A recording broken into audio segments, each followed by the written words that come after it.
നമസ്കാരം. ബൈജൂസിന്റെ സ്ഥാപകനും സിഇഒയുമായ ബൈജു രവീന്ദ്രനെതിരെ ലുക്കൌട്ട് സർക്കുലർ പുതുക്കിയിറക്കാൻ എൻഫോഴ്സ്മെന്റ് ഡയറക്ടറേറ്റ് ആവശ്യപ്പെടുന്നത് മലയാളിയെ അറസ്റ്റ് ചെയ്യാനുള്ള സുപ്രധാന നീക്കം. എല്ലാ വിദേശ യാത്രകളും തടഞ്ഞ് ഇന്ത്യയിലേക്ക് ബൈജുവിനെ മടക്കിയെത്തിക്കും. അതിനുശേഷം അന്വേഷണം കടുപ്പിക്കുകയും ചെയ്യും. നേരത്തെ തന്നെ ബൈജുവിനെതിരെ ലുക്കൌട്ട് നോട്ടീസുണ്ട്. എന്നാൽ ഇത് അറസ്റ്റിലേക്ക് എത്തിക്കാൻ പോകുന്നതായിരുന്നില്ല. ഈ സാഹചര്യത്തിലാണ് ഇഡിയുടെ പുതിയ നീക്കം. കർശന വ്യവസ്ഥകളുള്ള പുതിയ നോട്ടീസ് പുറപ്പെടുവിക്കാനായി ബ്യൂറോ ഓഫ് ഇമിഗ്രേഷൻ അധികൃതരോട് ഇഡി ആവശ്യപ്പെടുകയായിരുന്നു. സാമ്പത്തിക ഞെരുക്കം ശക്തമായ സാഹചര്യത്തിൽ ബൈജു രവീന്ദ്രൻ രാജ്യം വിടില്ലെന്ന് ഉറപ്പാക്കിയാണ് ലുക്കൌട്ട് നോട്ടീസ് പുതുക്കുന്നതിന്റെ ലക്ഷ്യം. ബൈജു രവീന്ദ്രനെതിരെ നേരത്തെ തന്നെ LOC ഓൺ ഇന്റിമേഷൻ പുറപ്പെടുവിച്ചിട്ടുണ്ട്.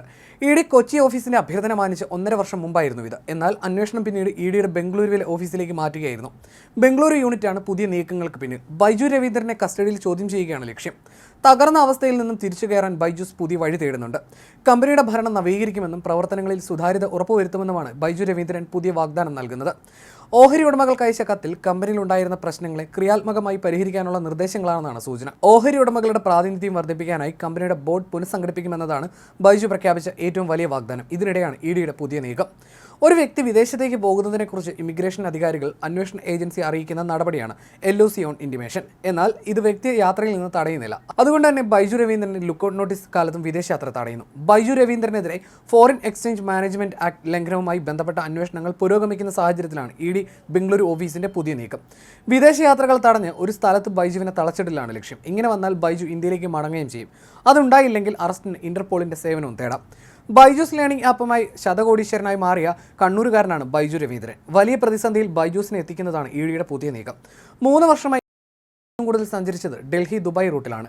ഈ ആഴ്ച ആദ്യം ബംഗളൂരുവിലുണ്ടായിരുന്നു. നാളെ സിംഗപ്പൂരിലേക്ക് പോകുമെന്നാണ് വിവരം.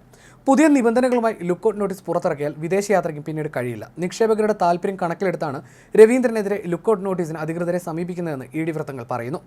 LOC പുറപ്പെടുവിച്ചു കഴിഞ്ഞാൽ രാജ്യത്ത് തിരിച്ചെത്തിയാൽ പിന്നെ ഇന്ത്യക്ക് പുറത്തു പോകാൻ കഴിയില്ല. ഫെമ ആക്ട് പ്രകാരം 9362.35 കോടി രൂപയുടെ ലംഘനം നടത്തിയെന്ന് ആരോപിച്ച് ബൈജൂസിന്റെ മാതൃകമ്പനിയായ തിങ്ക് ആൻഡ് ലേൺ പ്രൈവറ്റ് ലിമിറ്റഡിനും രവീന്ദ്രനും കഴിഞ്ഞ വർഷം നവംബറിൽ ഇഡി കാരണം കാണിക്കൽ നോട്ടീസ് നൽകിയിരുന്നു.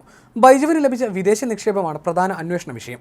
1999 ഫെമ വ്യവസ്ഥകൾക്ക് വിരുദ്ധമായി വിദേശ ഇടപാടുകൾ നടത്തിയത് വഴി രാജ്യത്തിന് വൻ നഷ്ടം സംഭവിച്ചെന്നും അന്വേഷണ ഏജൻസി പറയുന്നു. കഴിഞ്ഞ വർഷം ഏപ്രിൽ 27-28 തീയതികളിൽ ബൈജുവിന്റെ ഉടമസ്ഥതയിലുള്ള സ്ഥലങ്ങളിലും വസതിയിലും അന്വേഷണ ഏജൻസി നടത്തിയ പരിശോധനയിൽ കമ്പനിക്ക് ലഭിച്ച നിക്ഷേപങ്ങളുടെ രേഖകളും വിദേശത്ത് നടത്തിയ നിക്ഷേപവുമായി ബന്ധപ്പെട്ട രേഖകളും പിടിച്ചെടുത്തിരുന്നു. ഇന്ത്യക്ക് പുറത്ത് കമ്പനി നടത്തിയ പണമിടപാടുകളെക്കുറിച്ചുള്ള വിശദമായ രേഖകൾ സമർപ്പിക്കുന്നതിലും ബൈജൂസ് പരാജയപ്പെട്ടെന്നും ചില റിപ്പോർട്ടുകളുണ്ട്.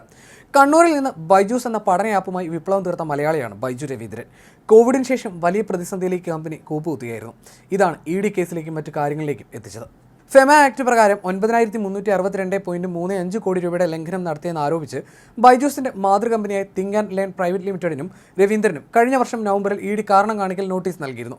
ബൈജുവിന് ലഭിച്ച വിദേശ നിക്ഷേപമാണ് പ്രധാന അന്വേഷണ വിഷയം. 1999 ഫെമ വ്യവസ്ഥകൾക്ക് വിരുദ്ധമായി വിദേശ ഇടപാടുകൾ നടത്തിയത് വഴി രാജ്യത്തിന് വൻ നഷ്ടം സംഭവിച്ചെന്നും അന്വേഷണ ഏജൻസി പറയുന്നു.